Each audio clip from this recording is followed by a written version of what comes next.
There are hundreds of people who think they are possessed and all this. There is a science like that. One can use energies negatively to cause harm to somebody else.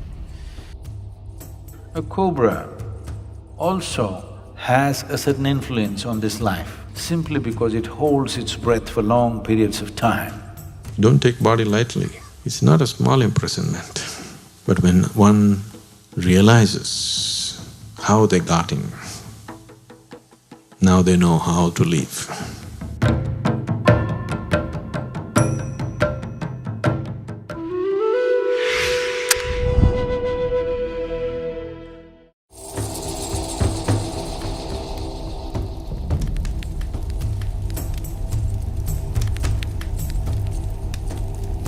This disembodied life has no discriminatory mind. It will tend to go by its tendencies. Whatever karmic substance which is still not dissolved, which will form a certain type of tendency, will drive it in certain directions. Certain directions means wherever there is life, and the life is of such a nature that it breeds minimally. For example, a tamarind tree. If you go and watch the other trees, you will see a lot of birds will be sitting for the night's rest. No bird will settle down on a tamarind tree because the level of oxygen around a tamarind tree is extremely low. It may also move in the direction of a yogi who has a certain mastery over his breath because he is not breathing as much as others are breathing. A cobra also has a certain influence on this life simply because it holds its breath for long periods of time.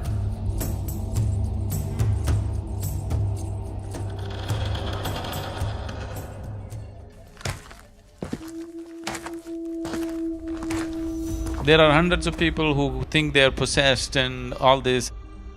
There is a science like that. One can use energies negatively to cause harm to somebody else.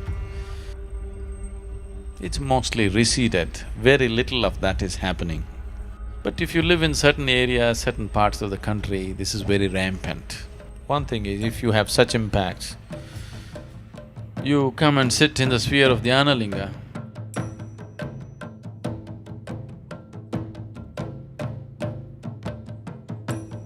because there are occult dimensions to Dhyanalinga which just nullifies all this. One Paurnami or Amavasya when things are more receptive for you, just one day, just sit there and go, that's all. It gets taken care of.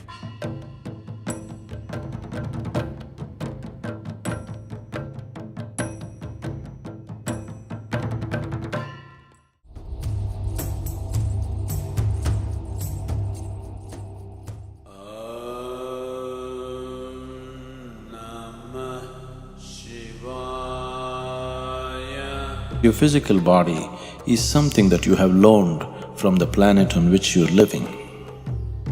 When the time comes, the planet will claim it back. But the other dimensions of you, especially the karmic shell, continues to play. If it is in a certain level of awareness,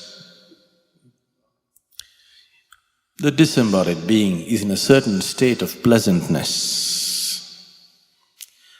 It is this that is being referred to as heaven, because they have left their physical body in a certain state of awareness. They enjoy the sweetness at a certain period of time.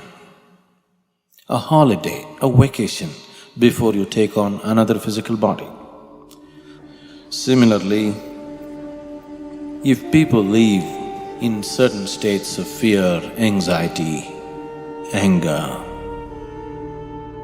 in certain states of ignorance, the karmic shell has acquired a certain kinds of unpleasantness about itself. This unpleasantness is what we refer to as hell.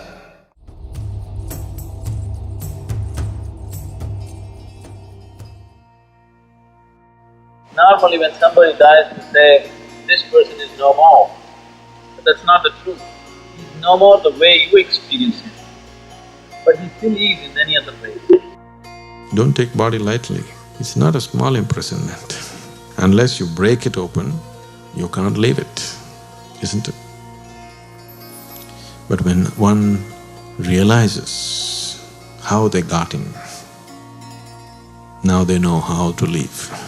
If a person consciously sheds the body without damaging the body in any way, like you shed your clothes, you shed your body fully consciously, then we say this is Mahasamadhi.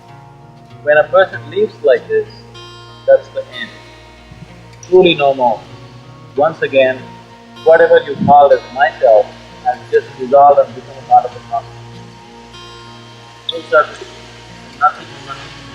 योगश्चित्तवृत्ति निरोध तदा द्रष्टुः स्वरूपे अवस्थानम्।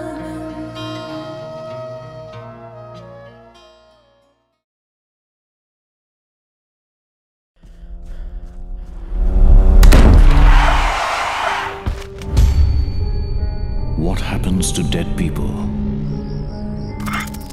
Do they become ghosts? Do they haunt houses? Do they possess you? Sadhguru demystifies the dead. When a person dies and his information is not done, his prarabdha is not done, then life is still vibrant, but body is gone. Whatever karmic substance which is still not dissolved, which will form a certain type of tendency, will drive it in certain directions. There are many aspects to it. If I say these things, you will start imagining things tonight. Watch Disembodied Beings, a 6-part series only on Sadhguru Exclusive.